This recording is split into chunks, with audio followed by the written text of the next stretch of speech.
Welcome back, my friends, to the Derate The Hate podcast. I am your host, Wilk of WilksWorld.com, and I am so incredibly grateful that you are taking the time to join me for another powerful DTH episode. Friends, at the Derate The Hate podcast, it's all about bettering the world one attitude at a time. See, we did not create the hate, but with your help, we can derate the hate. That all starts with gratitude and personal accountability.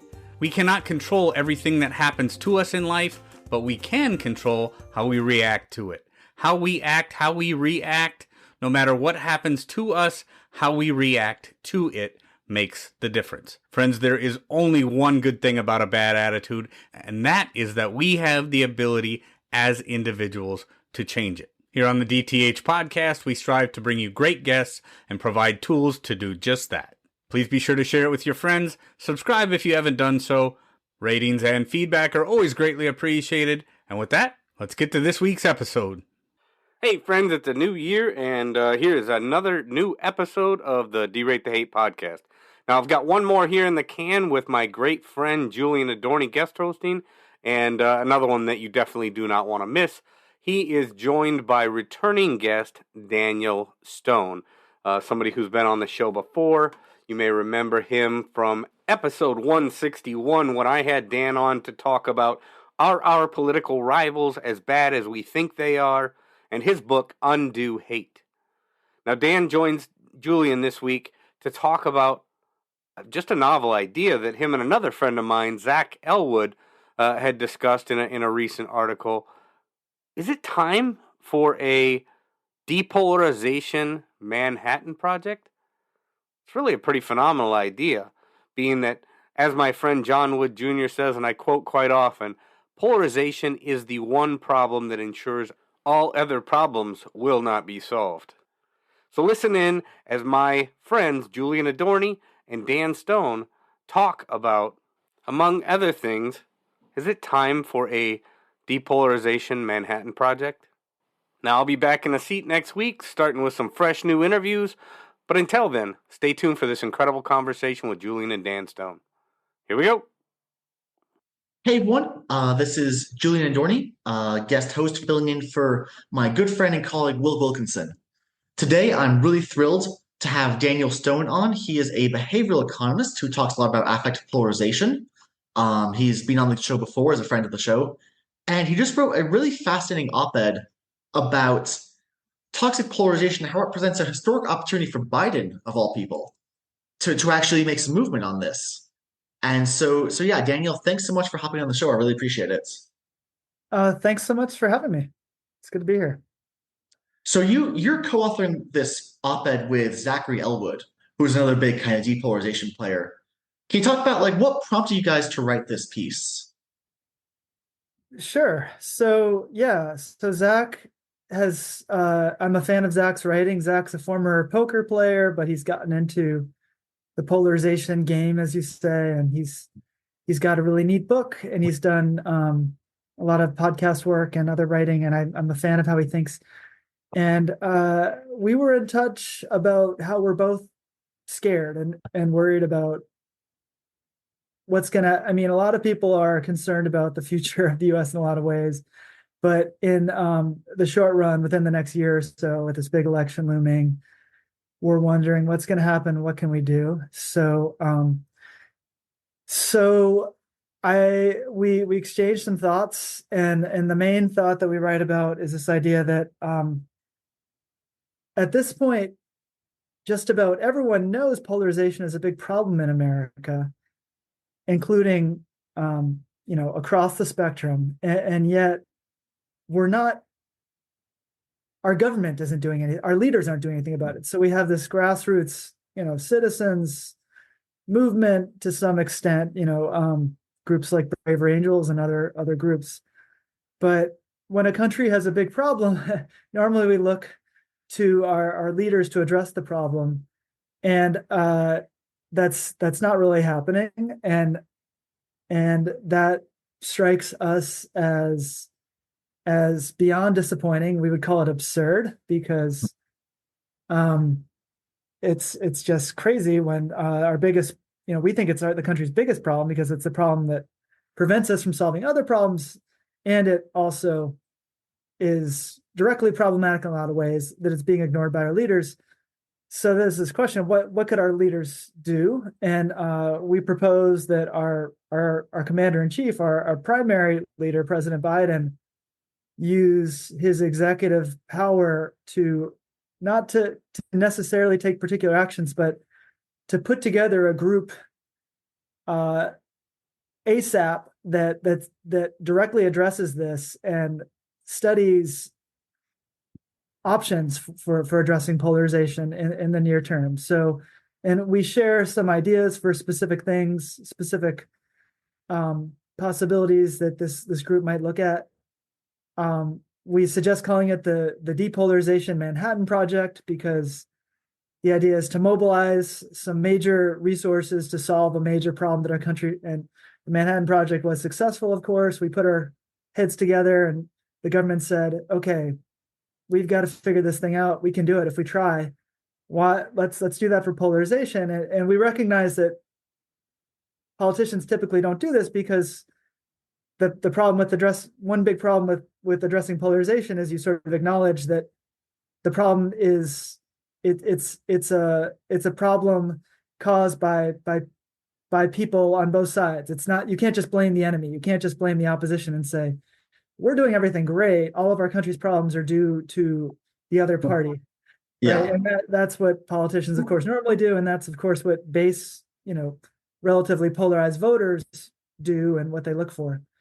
So we acknowledge that it would take some political courage for Biden to do this, but we urge him to do it because it's the right thing. And we think, who knows, maybe politically it'll pay off. Maybe there are enough sensible voters out there that would say, wow, this is an unusual politician who's actually taking some responsibility in addressing this hard problem. And so I should pause here, but like I said, we get into specific ideas that the Manhattan Project might address as well, which I could discuss if you like. Yeah, that makes sense. And yeah, thanks so much for that summary. That was fantastic. And I do think that, because you brought up the question of political will, will this come back to bite Biden or other leaders in the polls, or will it help? I actually think it could help. I read Peter Coleman's book, The Way Out, recently. He's professor of psychology over at Columbia, who talks about a lot about affect polarization in his Difficult Conversations lab. And he pointed out that, a study from More in Common came out a few years ago, and it found that 86% of Americans fall into what is called like the exhausted majority. So there's the 7%, 6 to 8% of far righters, and the 6 to 8% of far lefters, and they mostly yell at each other. And the other 86% of Americans think, man, can't we all just get along? Can't we all get back to compromise? Can't our leaders get back to compromising? Can't we get back to doing something that moves the country forward instead of all this rancorous yelling at each other? And so it could be that there's this big opportunity for Biden and other leaders to tap into that 86%, that exhausted majority, that exhausted supermajority, and potentially win a groundswell, win a groundswell election that way. What do you think? Yeah. I don't know if it's 86% sounds a little optimistic in terms of the percentage of people who are not too polarized at this point. Yeah. It's probably accurate or low in reference to the percentage that's exhausted. But you're right. There could be a silent majority that would love it if a leader was willing to be critical of their own party and to acknowledge their contribution to how polarization is built up and to seriously grapple. So it's possible that political strategists underestimate the power and the size of this group because they're relatively quiet. Mm-hmm. It's also possible that they're quiet and therefore they don't donate as much and they're not as active in politics in a lot of ways. And so there could be some strategic wisdom to not paying as much attention to them. But I think you make a great point that the percentage of people who are not that polarized is still larger than most of us think. And it could be a sizable majority enough.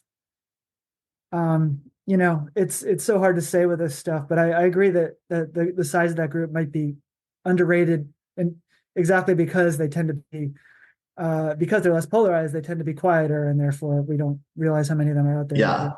Yeah.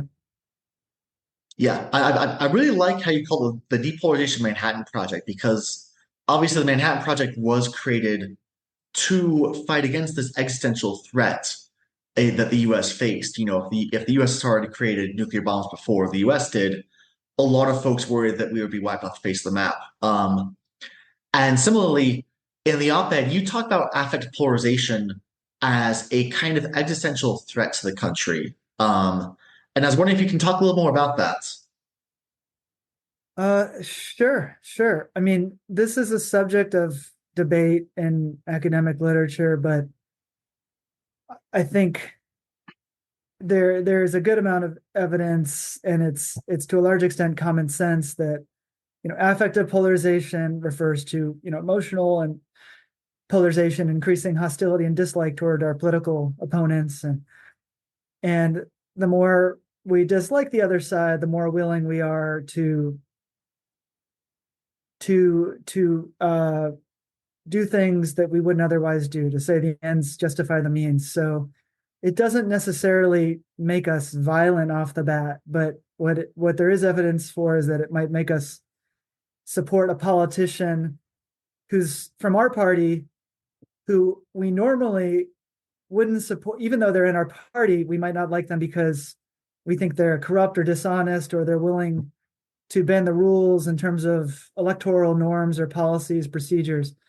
So, in a healthy democracy where we don't hate the opposition, we might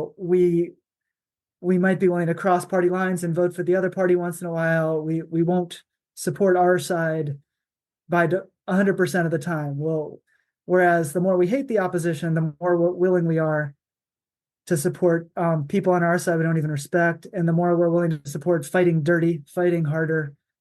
And we think fighting dirty is justified because we think they fight dirty, and the more we dislike them, the more we are prone to see them fight dirty even when they don't, right? Confirmation bias and all sorts of these issues like that are going to make us focus on the worst of their behaviors, and that's going to just make us reciprocate and escalate, and also do things we wouldn't normally do. And these things build on each other, and it could lead to, where there's, on both sides, there are these huge questions of the strength of our democracy now. So that's there. A lot of people think there is a real existential threat to this, the quality of American democracy. Yeah. Yeah. Yeah, I think that's exactly right. And yeah, in your article, you talk about Francis Fukuyama, the famous political scientist. He said that, polarization is, quote, the single greatest weakness in the United States. Foreign Defense Secretary Robert Gates said that, polarization is our, quote, greatest threats. And this is something I've read about here and there, because I really appreciate your point about fighting dirty, because it seems to me that the system of peaceful transfer of power that we have, and of separation of powers, this whole system of checks and balances, relies on seeing our political opponents as humans who are just trying to make their way in a muddled world, and just trying to make the country better, even if we disagree with them. Whereas when we start seeing them as evil, as spiteful, as out to get us, as out to, as sexist, as racist, as bigoted, there was an Axios poll where a lot of leftists saw rightists as sexist and bigoted, and a lot of rightists saw leftists as spiteful, and about 20% of both saw the other party as straight up evil. When we start to see the other party as evil, or as out to get us, or as tremendously damaging to the country, then we can start to favor things like changing the electoral rules to keep our side in power. We can start to favor things like, hey, we have a majority in Congress. Let's quickly pack the Supreme Court and expand it out to like 15, 20 justices. Elizabeth Warren's talked about doing that, to basically make sure that Republicans can't get their way in the courts. Or you have, obviously, someone like Trump, who I love and admire many Trump supporters. I have family who are Trump supporters. They're wonderful, wonderful people. But Trump's whole thing was I will fight for you against the left, and I will beat the left into the ground and stomp their face into the mud. And the fact that that kind of like I want a warrior, I want a bully to protect me, regardless, whether you think he's a warrior or a bully, um, that's kind of a sign, not maybe not a cause, but a sign of how bad how dangerous this whole thing is. Because when we do all start to fight dirty, we end up with things like changing the rules. We end up with things like insurrections and the January 6th coup and stuff like that. Yeah. It's so it's so frustrating because I think we really should know better, because so many of us have experienced this or observed this type of conflict between. So in my writing in my book on this in particular, I do think that the conflict between Republicans and Democrats is analogous to conflicts that occur between two people in a lot of contexts, when people grow apart, like friends or neighbors or spouses or whatever. And we know how easy it is for conflict to spiral out of control and become irrational. And for, when you're mad at the other side, it's you just see them in the worst light, and things naturally build. And anyone who's, been around in this planet for a while, goes sees that this is this aspect of human nature that it happens again and again. And yet when we're in the midst of it, when we're the ones who are getting really angry at the other side, we always forget, oh, maybe I am not seeing things clearly, and maybe I am just falling prone to this typical human tendency of getting into a conflict spiral. For whatever reason, evolution has programmed us to, or whatever your theory is, we have this tendency to, once we get into a fight, we just want to keep fighting harder and be sure we win.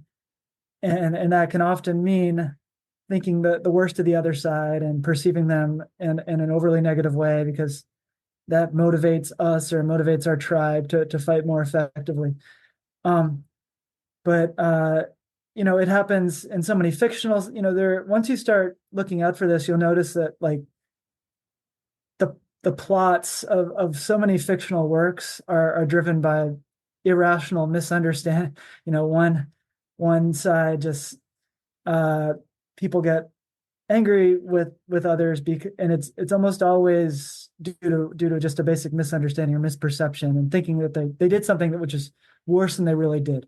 Because usually, the large majority of people just don't do things that are egregiously bad very often at all. And when we do things that appear egregiously bad, there's almost always a better explanation for that than what appears in the surface.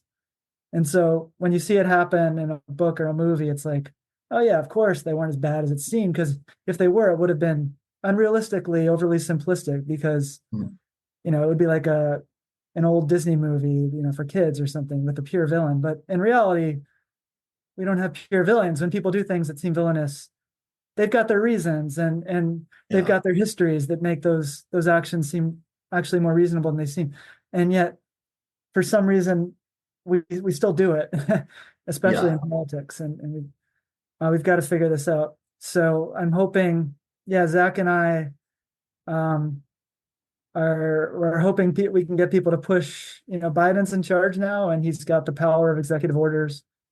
We're hoping it's not too late for him to do it. And we talk about anything he's going to do at this point will be perceived as a political stunt. So one thing he might do as part of this is tell the project that one option they should consider is that he shouldn't run for president in 2024. They should evaluate that. They should consider options which don't serve him politically. And so he should be willing to make that sort of sacrifice. And the project, ideally would use really transparent, clear scientific methods. I mean, one thought I had would be for them to do a very high quality research project where they essentially evaluated what would be the effect on polarization if Biden was to withdraw from the 2024 race. Would that help to convince, say, Republicans that the indictments of Trump were not motivated by Biden's desire to be reelected. And if the project used first-rate methods where the methods were pre-registered, so what you can do is commit to using certain survey questions and certain analytical techniques, and you did all that in advance, so no one could accuse you of screwing around with the data or just engineering the study to get the result you wanted. Maybe, who knows what the result would be, but it could be persuasive to people that he's trying to do what the country needs and not just what serves him politically. But you'd have to keep that in mind, that perception. Yeah. Yeah, I really like that idea of, yeah, I actually, if push came to shove, I would vote for Biden over Trump. So I don't mean this as a partisan thing, but if he were willing to publicly say, let's consider all options on the table, including options that hurt me politically, including options that maybe I don't run again because, I've become too polarizing, stuff like that. I think that would be very noble, and it would sort of, it would take the wind out of the sails of a lot of folks who say that Biden is politically investigating Trump. Whether he is or not, it'd be a great way to show that, that this is about something bigger than just one party. I really liked your, yeah. Sorry, go ahead. I really liked your point too about, there's no such thing as like a pure like Disney villain. I'm reminded of the line from Alexander Solzhenitsyn, I think, which I'm probably butchering his name, but the author of the Gulag Archipelago. The line between good and evil runs not through states, nor between classes, nor between political parties either, but right through every human heart. And so we all have a little bit of both of that. We all have a little bit of evil inside us, a little bit of good, and hopefully the good outweighs the evil. And I think it does for almost all humans, but we aren't all saints and our political opponents aren't all sinners. Right. We have the devil on one shoulder and the angel on the other. And so sure, there are times where each of us has done things that we regret, but that doesn't mean that we're permanently and completely that side of us, right? So that's another reason why when people do things which seem really bad, one possibility is that those actions are not as bad as they seem. Another possibility is they were bad, but they don't represent us that well. We don't always do that. We were just gave into the devil on our shoulder for the moment because it was a moment of weakness, or who knows. But that's good to hear. That you think that Biden doing that might be persuasive to people who are not inclined to support Biden, in terms of not in terms of supporting his electoral. The point here is to get support, figure out how to depolarize the country, and convince people that we're all in this together, and we need to figure out a solution that works. Nothing's going to be perfect for everyone, but let's work together here. Yeah, absolutely. And on that note of working together, you had some ideas for kind of structural changes to our political system that might help reduce affective polarization. Can you talk a little bit about those and how you think they might work? Yeah. So yeah, there are a few that people talk about, and it's honestly, I'm an economist, I'm a behavioral economist, which means I'm sort of a psychologist in disguise. Behavioral economics is, it's incorporating psychology into economics, but to a large extent, it's economists studying psychological issues, but I'm not a political scientist for sure. And so those nuts and bolts are things of policy options. I'm not your best guy to talk to, but one particular option that appeals to me a lot is Supreme Court term limits, and not just term limits. I don't know if people are even talking about this, but I personally love the idea of just rotating Supreme Court appointments as long as we have a two-party system. And maybe that's a bad thing, but for now we have a two-party system. Let's not deny it. Instead of making the presidential election a referendum on Supreme Court justices, so if you get lucky, so a lot of people hold their nose and will vote for anyone just to get the Supreme Court justices that they want. to rotate justice appointments between the two parties. So Democrats get one, Republicans get the next one, Democrats get the next one, Republicans get the next one, and Oh, also gotcha. and tell the justices they can only serve for fixed terms. So people have said 18 years, and if it's 18-year terms, then there will be a new appointment, every 2 years, whatever. So I think Yeah. 2 times 9 is 18 anyway. So I think that could be pretty effective in depolarizing, because it would reduce the motive of voters to support politicians they might perceive as bad actors or having character flaws just for the sake of these court appointments, which are super important. They're almost increasingly important, especially as Congress becomes more ineffective. We have this dominant executive branch and this powerful judicial branch. So that would so it would make it, there are obviously counter arguments and something, but that's one idea that appeals to me. Another idea is what's called Final Five voting for Congress, and I'm not even the basic idea is to currently, primaries are sort of rigged. They have a skew towards selecting relatively extreme candidates because it's Yeah. voters with more extreme views who are more likely to vote in their party primaries, and so a lot of people think that that's a big part of the problem. And Final Five voting is it's a very sensible proposal for overcoming that problem, and the problem of these safe districts nominating nominating people for Congress who are not the ideal choice for the majority of the district, just because the primaries are not good representations of the district's preferences. And should we have more parties? Possibly. I mean, like, I think if we actually did this depolarization Manhattan Project, they should consider all kinds of crazy things, like freaking blowing up the whole party system we have, like literally like disbanding all Democrats and Republicans and start, saying, I know this probably isn't feasible at all, but for the sake of conversation, Democrats and Republicans aren't working. So let's start over. There's no such thing as Democrats, Republicans anymore. We're going to create 5 new parties and see what happens. And then there is this idea this idea that politicians, there's a lot of research showing they're just psychologically, they have bad traits more than the average person. They act on both sides, not necessarily one party or the other, but politics tends to select people who are Yeah, they're on average higher on ASPD, right? Am I getting that right? Yeah, the dark triad of narcissism and Machiavellianism and cynicism, and so there's some talk of pushing for more citizen representation, and not necessarily choosing a random person to be president, but choosing people to be on committees in the same way that we pick them to be on juries to do our government. Yeah, so sortition.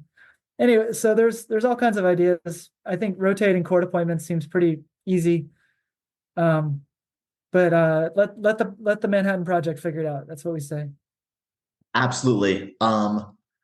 When I was at the Brave Angels convention, are you going to be there this next year? And the reason I ask is because I actually first heard about sortition from 2 independent groups who were there. One was my friend Monica Guzman, who we were talking about something related, and one was a group, and I actually forget the name of it, but they were pretty serious about it. They had some good evidence that it worked pretty well in some other countries where they tried it on kind of a small scale. Okay. So I was wondering if you were coming there because you may find some more folks who are really, really serious about these kind of out of the box That's good to hear. structural changes. Good to hear. Maybe I should go. Of course, yeah. If you sign up through like Brave Angels emails, I think they'll definitely probably advertise it at some point. I get the emails and I keep an eye on things, but it's good to know. Yeah. Cool. As we're starting to wrap up here, is there anything else you would like our listeners to know? Anything about effective polarization, or about your work, or about kind of moonshot opportunities you think are out there, or more ground opportunities, or anything in particular that you think you really want our listeners to know about? Yeah, that's a good. We've covered some, of the things that I was most excited to talk to you about. Um, I guess beyond polarization in the U.S., now we have one of the most polarizing issues of all time across the whole world, flaring up now with the conflict in Gaza, Israel and Gaza, and Hamas Mhm. and Palestine. So to me, this is another case study in how um, good and reasonable people can come to very, very different opinions on a complicated topic, and therefore grow to be very angry and very sure of themselves because they have a lot of data and arguments in support of their opinion, Mm. and yet um, things are complicated, and there's a reason that there's a bunch of people out there who disagree with you, and it's not that they're all idiots or they're all evil. And Very true. Israel just, what's going on there, I think is a case in point of how this happens again and again. But um, we so if hopefully it can we can see from that how easy it is to get into this mindset and to make the mistake of thinking that things are simple and clear when they're not, because it's the ultimate complex issue in some ways. Whatever, I think, there are a lot of reasons that these conflicts tend to escalate. One big reason is selective memory, right? And Yeah. people uh, thinking about the history as justifying what their side is doing now or in the future, but thinking about one view of the history and how they're remembering the good things that their side did and the bad things the other side did, and just forget it. And it seems so obvious and cliche, and yet it just, you see it all the time in these conversations where, one side will say, well, we'll go back to this point and just forget about, I can't believe, so and so happened in this point in time, and then forget about what happened the day before that caused it, and they'll what happened the day before that. And so for what it's worth, use the complexity of that conflict to help us to remember that it's not just the tricky thing is sometimes there is a clear right and wrong, right? Sometimes Mm. there is a good guy and a bad guy, and I and that's why you can't simply say anytime two people are fighting, it's always complicated and they're both equally right and wrong, right? So Yeah. that's why it is so hard to sort these things out, because sometimes you do have to go to battle and really fight hard for the right side, but we have a tendency to do that too much and to underestimate how the complexity of these conflicts and the legitimacy of the views of those who we disagree with. Absolutely. I think that's a great point. And yeah, I think you're exactly right about complexity because yeah, there are cases. It's rarely the case that both sides are exactly equal in the harm they've done or things like that or how right they are. But it's also very rarely the case, even rarer, I think, that one side is all good and one side is all bad. You might look at Nazi Germany, you might look at like Stalin's USSR, but in the US, that kind of binariness is very rare. So maybe we should all spend a little more time thinking about the complexity of the world and thinking about the complexity of the issues and let that complexity kind of shape our perspectives rather than letting our perspectives shape how much of that complexity we see. Yeah, Thanks so much for dropping on the show. I really appreciate it. yeah. Thanks for having me. And for anyone listening, my book is open access online. You Mm. can grab the PDF for free. That's Undo Hate, and hopefully I can post a link or something. Yeah, definitely. And there's hard copies out there too if you want to spend a few bucks. But not worried about that. But thanks for having me. It was really nice to talk to you. I really appreciate it. Good questions, and appreciate your response to all my questions. I made a lot of great points. Of course. Keep it Oh, and working. where else can folks find you? I know they can find your book, but are you on social media? Do you have a Yeah, website? I restrain. I'm still on Twitter. I'm at D_F_Stone, and I'm on Blue Sky. Um, and DF Stone. I think no underscores there. I'm not even sure. And Cool. you can, I teach at Bowdoin College, which is hard to spell, but Bowdoin College. If you want to check out my college website. Yeah. All right. Well, thanks so much. Yeah. Thank you, Julian. All right. Friends, if there's anything in this episode that provided exceptional value to you, please make sure to hit that share button. Share it with your friends, share it far and wide.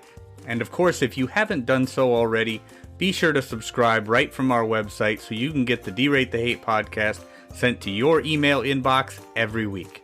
So this is Wilk wrapping up for the week saying get out there, be kind to one another, be grateful for everything that you've got, and remember it's up to you to make each and every day the day that you want it to be. If there is something that you would like to share with me, you can catch me on most social media platforms, or you can email me directly, wilk@wilksworld.com. With that, my friends, I am going to back on out of here, and we will catch you next week. Take care.